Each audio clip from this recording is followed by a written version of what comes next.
ان کی آنکھوں میں صرف آنسو تھے اور زبان پہ بددعا۔ وہ مجھ سے بات تک نہیں کرتی تھیں اور میں چپ چاپ ان کی خاموشی کو برداشت کرتا رہتا تھا۔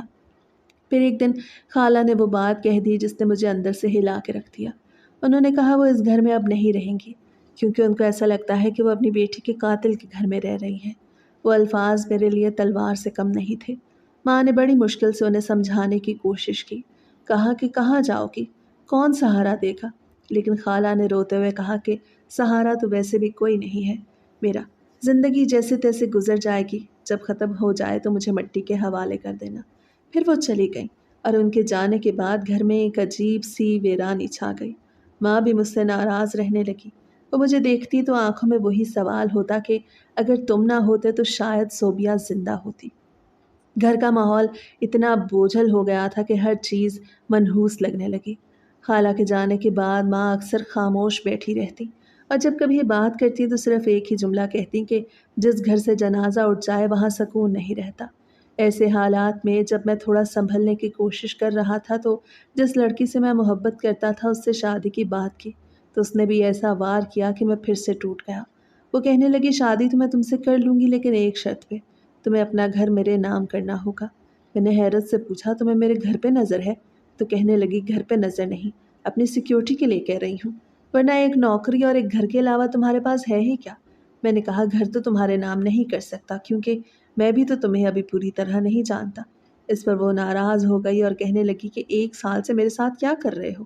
میں نے ہلکی مسکراہٹ کے ساتھ کہا یہ سوال تو میں بھی تم سے کر سکتا ہوں کہ پچھلے 1 سال سے تم میرے ساتھ کیا کر رہی ہو جب ابھی بھی تمہیں سیکیورٹی کی پڑی ہے؟ میں نے اسے کہا حق مہر میں جتنا مرضی لکھوا لو، جو چاہو لکھوا لو، میں انکار نہیں کروں گا، لیکن اپنا گھر نہیں دوں گا کیونکہ اینڈ ٹائم پہ اعتماد کے بغیر کوئی رشتہ نہیں چلتا۔ میں نے کہا میں تمہارے لیے سب کچھ چھوڑ سکتا ہوں لیکن خود کو ختم نہیں کر سکتا۔ تمہارے ہاتھ میں میری عزت، میرا اعتبار سب کچھ ہوگا مگر گھر نہیں۔ وہ بولی اگر گھر نہیں تو کچھ بھی نہیں، اور پھر چلی گئی۔ اس نے ایک لمحہ بھی نہیں لگایا مجھے چھوڑنے میں، جیسے میں کوئی بوجھ ہوں اس کے لیے۔ اسے میرا نمبر بلاک کر دیا۔ گلی میں سامنے سے گزرتی تو ایسے دیکھتی جیسے کبھی جانی پہچان نہ ہو، جیسے میں اس کی زندگی میں کبھی تھا ہی نہیں۔ اس دن کے بعد میرے اندر کی خاموشی چیخ بن گئی۔ میں لوگوں میں بیٹھا ہوتا تو بھی اکیلا محسوس کرتا۔ مجھے لگا شاید یہ میری سزا ہے۔ صوبیہ کی موت کا صدمہ، خالہ کی نفرت کا زخم اور اس لڑکے کی بے وفائی کا درد، سب مل کر میری روح کو چیر رہے تھے اور میں کچھ بھی نہیں کر پا رہا تھا، بس وقت کے ساتھ ساتھ اپنے اندر دفن ہوتا جا رہا تھا۔ صوبیہ کی قبر پہ جاتا ہوں، جا کے معافی مانگتا ہوں، کئی دفعہ معافی مانگ چکا ہوں لیکن دل ہلکا نہیں ہوتا۔ ایسا لگتا ہے جیسے میرے سینے کے اندر کوئی بھاری پتھر رکھا ہو جو ہٹنے کا نام نہیں لیتا۔ جب بھی قبر پہ جاتا ہوں تو مٹی کو ہاتھ سے چھوتا ہوں اور بس ایک ہی بات کہتا ہوں کہ صوبیہ مجھے معاف کر دو، میں تمہیں سمجھ نہیں پایا، تمہارے دل کی بات نہیں سن سکا، تمہاری آنکھوں میں جو درد چھپا تھا وہ نہیں پڑھ سکا، تم میری وجہ سے اس حال تک پہنچ گئی۔ میں مانتا ہوں کہ تمہارا گناہ نہیں بلکہ مجھ سے محبت تھی، لیکن میں نے تمہیں گنہگار بنا دیا۔ میں وہاں دیر تک بیٹھا رہتا ہوں۔ کبھی کبھی لگتا ہے کہ قبر کے اندر سے وہ بولے گی کہ میں نے معاف کر دیا، لیکن کوئی آواز نہیں آتی، صرف ہوا چلتی ہے اور درختوں کے پتے ہلتے ہیں جیسے وہ بھی میرے ساتھ رو رہے ہوں۔ میں نے کئی دفعہ دل سے رو کے معافی مانگی ہے لیکن دل کا بوجھ کم نہیں ہوتا۔ مجھے ایسا محسوس ہوتا ہے جیسے میں نے اپنی زندگی کی سب سے بڑی غلطی کر دی ہو جس کا کفارہ کبھی نہیں پاؤں گا۔ میری ماں بھی اکثر اس کو یاد کر کے بیٹھ جاتی ہیں۔ ماں کے چہرے پہ افسوس کی لکیریں ہیں۔ وہ کہتی ہیں کہ اچھی بھلی لڑکی تھی، تجھ سے محبت کرتی تھی، اس گھر کو اپنا سمجھتی تھی، تیری ماں کو اپنا سمجھتی تھی، اگر تیری اس سے شادی ہو جاتی تو تمہاری زندگی بہت سکون والی ہوتی، وہ بہت خوش قسمت ہوتی، تو اور وہ بھی بہت خوش رہتی، وہ تجھے کبھی دکھ نہ دیتی، ہمیشہ تیری خدمت گزار رہتی، ہمیشہ تیرے ساتھ کھڑی رہتی۔ مجھے ماں کی یہ باتیں تیر کی طرح چبھتی ہیں کیونکہ دل کے کسی کونے میں بھی جانتا ہوں کہ یہ سب سچ ہے۔ میں جانتا ہوں کہ صوبیہ نے جو قدم اٹھایا وہ گناہ نہیں تھا، وہ بد کرداری نہیں تھی، وہ اس کی محبت کی انتہا تھی۔ وہ چاہتی تھی کہ میں صرف اس کا ہو جاؤں۔ اس کی محبت اس حد تک پہنچ چکی تھی کہ وہ اپنی جان تک قربان کر گئی تاکہ شاید وہ مجھے پالے، لیکن میں اس کے جذبے کو نہ سمجھ سکا۔ میں نے اس کے درد کو مذاق سمجھا اور جب تک حقیقت کا احساس ہوا وہ اس دنیا سے جا چکی تھی۔ مجھے ایسا لگتا ہے کہ اگر وہ زندہ ہوتی تو زندگی کچھ اور ہوتی، چاہے ہم دونوں کی شادی نہ بھی ہوتی لیکن وہ کہیں نہ کہیں میرے آس پاس ضرور ہوتی۔ کم سے کم اتنا تو ہوتا کہ میں اس کی آواز سن سکتا، اس کا چہرہ دیکھ سکتا، اس کی موجودگی محسوس کر سکتا، لیکن اب تو وہ مٹی کے نیچے سو رہی ہے اور میں بس یادوں کے بوجھ کے نیچے 2 بار شادی کی بات چل چکی ہے، لیکن کوئی بات نہیں بنتی، حالانکہ نوکری بھی ہے، گھر بھی ہے اور شکل صورت بھی بری نہیں، لیکن پتہ نہیں کیوں بات نہیں بنتی۔ ہر بار کچھ نہ کچھ ایسا ہو جاتا ہے کہ رشتہ رک جاتا ہے یا بات ختم ہو جاتی ہے۔ ماں کہتی ہے شاید صوبیہ کی بد دعا لگ گئی۔ ماں اکثر روتے ہوئے کہتی ہے کہ پتہ نہیں اس نے اپنے آخری سانس پہ کیا مانگا ہوگا، کہیں ایسا تو نہیں کہ وہ تیری بربادی کی دعا کر کے گئی ہو۔ میں خاموش ہو جاتا ہوں کیونکہ اس بات کا جواب میرے پاس نہیں ہوتا۔ کبھی کبھی میں سوچتا ہوں کہ شاید سچ میں اس کی آخری دعا بد دعا بن گئی ہو۔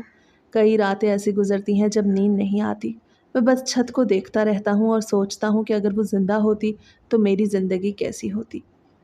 کبھی کبھی خواب میں آتی ہے، خاموش کھڑی رہتی ہے، کچھ نہیں کہتی، بس اپنی بڑی بڑی آنکھوں سے دیکھتی رہتی ہے جیسے کچھ پوچھ رہی ہو۔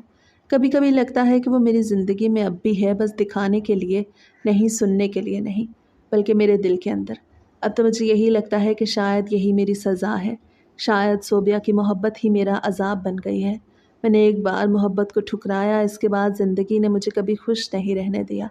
آج بھی جب میں قبر پہ جاتا ہوں تو دل سے یہی دعا کرتا ہوں کہ خدا اگر کہیں سے میری آواز پہنچ رہی ہے تو اسے یہ بات ضرور بتا دینا کہ میں آج بھی اسے یاد کرتا ہوں اور شاید اپنی آخری سانس تک کرتا رہوں گا۔ یہ سوچ کر اور بھی زیادہ دکھ ہوتا ہے کہ دنیا میں لوگوں کو محبت نہیں ملتی اور مجھے محبت کی پہچان نہ ہوئی۔ خوش رہنا ہو تو اس سے شادی کرنی چاہیے جو آپ سے محبت کرتا ہے، اور میرے ہاتھ سے یہ موقع نکل گیا۔ اب آپ لوگ ہی بتائیں، اگر آپ میری جگہ ہوتے تو کیا کرتے؟ کیا اس دل کا بوجھ کبھی ہلکا ہو سکتا ہے؟ کیا اس درد کی کوئی دوا ہوتی ہے، یا پھر میں ہمیشہ اسی دکھ کے ساتھ جیتا رہوں گا؟ جس طرح ایک لڑکی آپ سے محبت کا اظہار کرے اور اس میں اتنی دیوانی ہو جائے کہ آپ کے سامنے یہ ثابت کر دے کہ شاید وہ بد کردار ہے، تو پھر آپ کیا فیصلہ کریں گے؟